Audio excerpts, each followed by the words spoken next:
Moving on, there was another commercial. It seemed really random. This is Willem Dafoe. He's an actor, and it's one of those commercials. I think it was a Snickers commercial where he's freaking out in a dress on stage. They give him a Snicker, and it turns out that's Marilyn Monroe. But this is what she looks like, I guess, when she hasn't had her Snickers and when she's in a bad mood. So sure, it's kind of funny. People laugh, and people don't really think about it. But when I first saw him, I thought that was weird. It's like, of all people, they have Willem Dafoe. But then I remembered that just a few years ago, Willem Dafoe was also in a Super Bowl commercial. You may remember this commercial from a few years ago. That's Willem Dafoe right there. Those are his hands. But he was literally playing the devil in this commercial. There was a kid that was actually signing his soul over, signing a contract, right, to the devil. But I thought what was most interesting is right there on his hand. It was really hard to see, but I got a good screenshot. He's clearly wearing his Freemason ring. Okay, so again, here's a character playing the devil. He's creating contracts for people to sell their souls. And here he is literally wearing a Freemason ring. So again, for all those people saying, oh, there's no connection to Masonry and Satanism and all that. Yeah, and this is just one example. So now it makes a little more sense to me that they're still using him in commercials, right? I guess he's a part of the Brotherhood.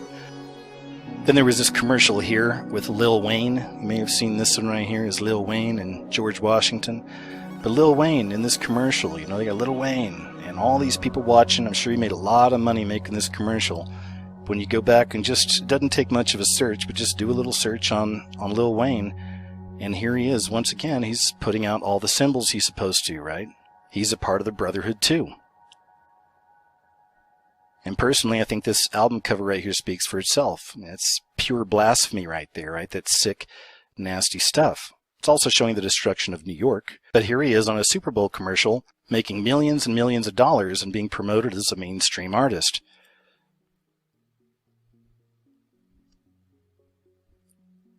And of course, they would never show you this image for Lil Wayne during the Super Bowl.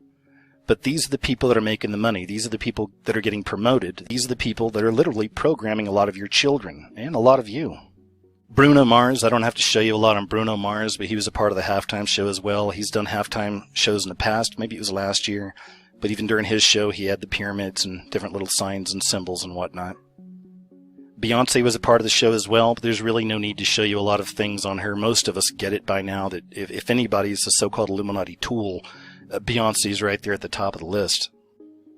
And then, of course, they were with Chris Martin. It was Bruno Mars, Beyonce, and Chris Martin. So, of course, Chris Martin, he's had to do it too. Once again, he's showing his affiliation. He's showing you the eye. But beyond that, I'd seen all the commercials, and like I said, there's several of them that I could have maybe picked apart a little more or whatever, but I felt like it's pretty obvious in some of these things. So I just want to kind of cover just a few. But this is one of the most interesting right here, and it's for a new television set. It's LG. That's Liam Neeson, the actor. But as you can see right there, he has the Ouroboros on his hand, or the snake eating its tail. And at one point, he throws that card or whatever, and it creates another one, kind of like a glowing snake eating its own tail. But what was most interesting is the whole idea is he's from the future, and he's talking about the future. And the point of the matter is, you should check out the commercial, listen to the speech. It's all about New World Order, all about something coming. You know, it's coming, and we have to be prepared and all this stuff. And, of course, the television itself, though, that's the part I thought was most interesting. Here's the side view of the TV. It's super thin, but when you look at the front, and even during the commercial, they show a lot of them too. And even during the commercial, they show this as well. But it's a black mirror, right? So they're putting the black mirror in your home. And it's interesting because I just covered this subject not long ago in another video called What Are They Really Trying to Tell Us? And in that video, I showed you where the black mirror shows up in all kinds of movies and TV shows and all kinds of things, always connected with the occult, Satanism, a portal, bringing something out, right? This is what it's all about.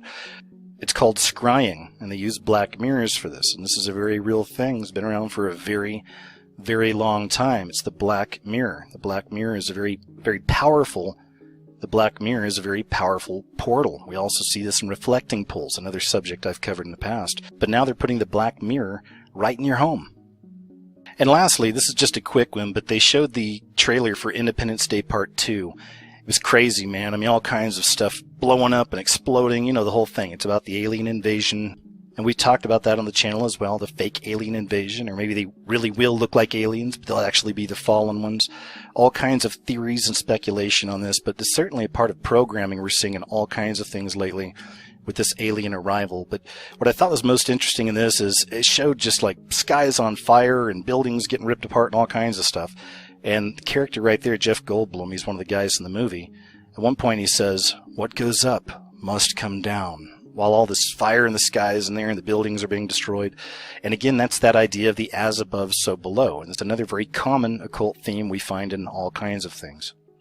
And as soon as I saw the commercial, it's just the way my mind works. It reminded me of something else I'd just seen. This is from the TV show Colony, and Colony is another one that's all about New World Order predictive programming. Check it out if you're interested. Got all the New World Order ideas in there, lots of predictive programming, but it's all throughout there. But this is just a short scene in the last episode I watched, the third or fourth episode. And this is inside some kid's room. The dad's about to come in, but you see the poster back there is the important part here. You see that poster there in the back, right? I'm going to give you a close-up of that in just a second. But the whole scene plays out, and it's really all about that poster. The kid has found a way to listen to the resistance. There's a resistance in this show Colony, okay, and they do like a radio broadcast. And the father kind of finds out about it, and he's asking, how do you know when these people are going to broadcast? And the kid explains that there's secret codes they put up on posters, and they'll put the posters all through town, and if you look on the back, that's where you'll find the code. But this right here is the poster, and of course this is for the movie As Above, So Below, right? So now you start seeing these connections, and I know that's very subtle, but even then you have to ask yourself, out of all the movie posters they could have chosen for that particular scene, why did they choose one for, again, something we're seeing over and over again now, As Above, So Below. And that's about it, guys. Now, these were my impressions as I was watching it. As I was watching the Super Bowl and watching the halftime show and the commercials, I was just kind of making little notes here and there. As I said, there's a lot of other stuff that I probably could have covered. I felt a lot of it was a little more obvious, but you're going to find that all over the place. There's going to be all kinds of people making these videos with different perspectives, and that's cool. You know, kind of get a taste of everything, really. But most importantly, I hope you see this for what it is. I hope you understand why it's important to see these things, so you can understand the times we're in. You can understand the truth of God. You can understand the truth of devil. These things are real. This is happening, and all this stuff is unfolding right before our very eyes.